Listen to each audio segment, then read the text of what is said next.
Hi there, team. It's Tanya here. I've stepped in today to talk with you about language and more specifically written expression within the context of both academic and professional practice. The subject of language and in particular the topics of spelling and grammar are hotly contested in our household.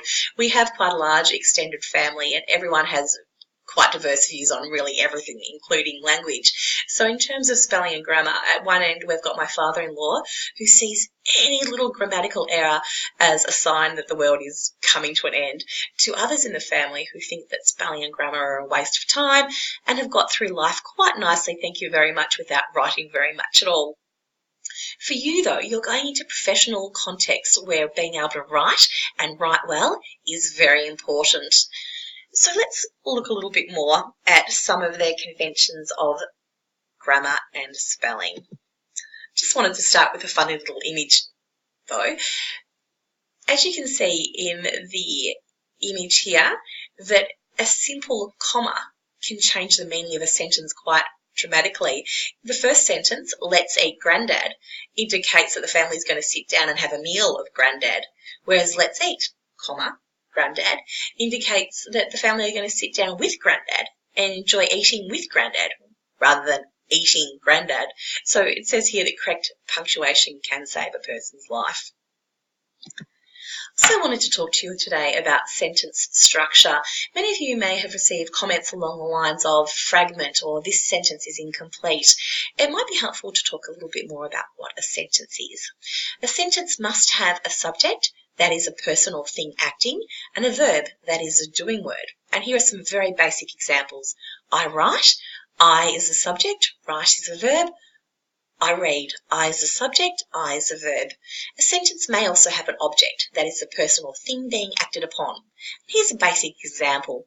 I am reading a book. So we've got I is the subject, am is a verb. I know it doesn't look like one, but it's a particular type of verb. It's an auxiliary verb.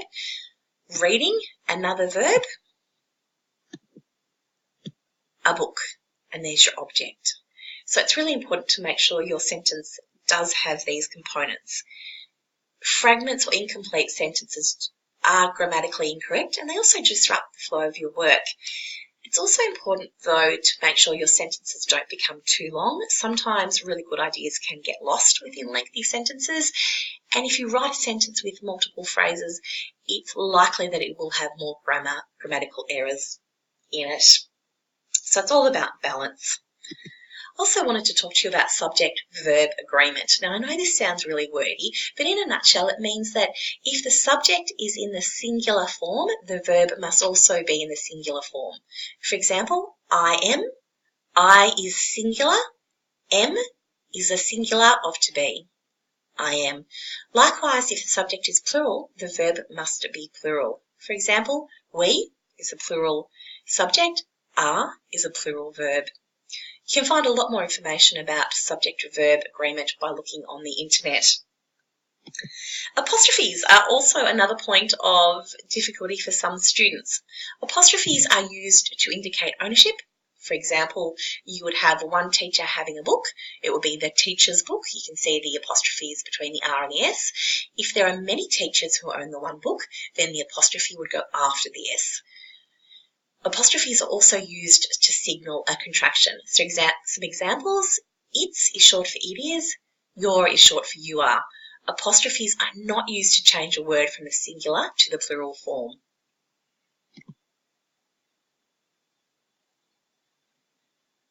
There are a number of words that are commonly confused, and I wanted to talk briefly about these.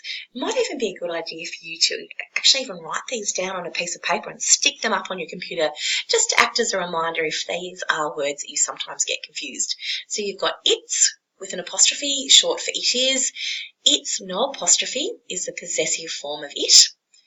Their is short for they are. There is belonging to them, and there is also a place. Can you see how this could be quite confusing? The words sound exactly the same, but they're spelt differently and they do have different meanings. Similarly, your with an apostrophe is short for you are, and your with no apostrophe is the possessive form of you.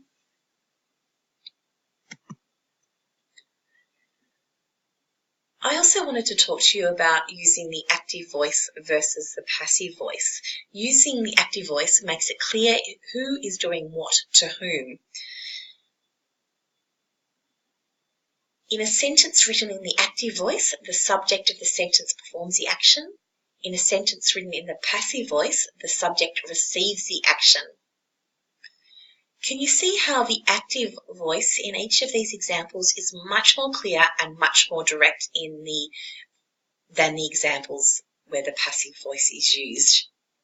For example, let's look at the last example. The active voice, the dog bit the man. A lot more clearer and a lot more concise than the passive version, which is the man was bitten by the dog. So when you're writing, always aim to write in an active voice. Again, there are many more resources on the internet about writing in the active voice, which will help you. I also wanted to talk to you about the first person versus the third person, and also the second person as well. In this particular unit, you will be using the first person because most of your responses will be reflective in nature. That is, they're about you and your experiences as framed by the literature.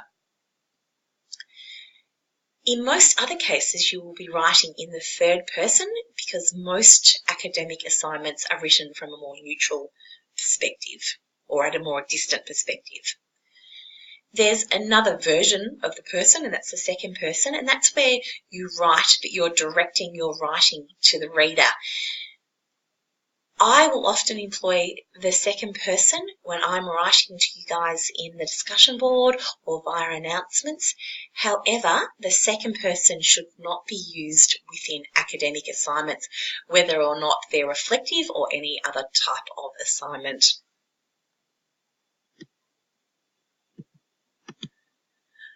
I also wanted to encourage you to write concisely. Those learners who work directly with me in my group will know that writing concisely is something that I'm quite passionate about because it does help you communicate your good ideas concisely as possible. Here's two examples that say exactly the same thing. Let's look at the first example. The long-handled digging implement was grabbed by my good self to fulfill my wishes to develop a cavity within the Earth's surface. Now, there are a lot of words here, but it's not saying all that much. In fact, it is quite confusing. It would take anyone reading this or listening to this a couple of goes to work out what's really being said. Now let's look at a more concise version written in an active voice. I picked up a shovel to dig a hole. Can you see how this is much more direct? It's clear who the subject is, what they're doing, and what they're using. Writing concisely, like any academic skill, is a skill that takes time to develop. Here are some tips that might help you now. When you are writing your work, remove anything that doesn't directly relate to the criteria.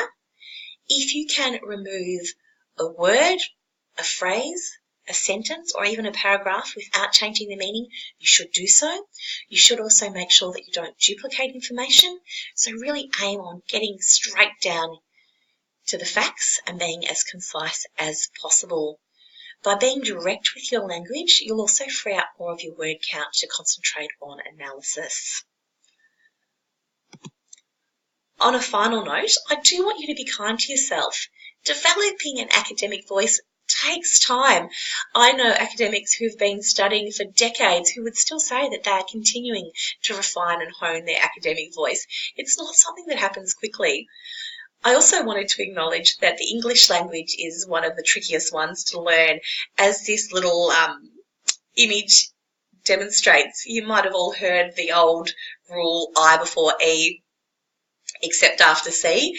This particular image turns this rule on the head. I before E, except when you run a feisty heister on a weird beige foreign neighbour. It certainly shows us that the English language does have rules, but not all of the rules are clear or apply in every context.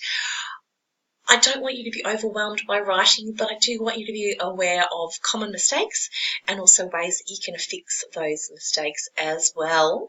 Alrighty guys, I am so looking forward to seeing the next lot of assignments coming through. Thank you for listening today.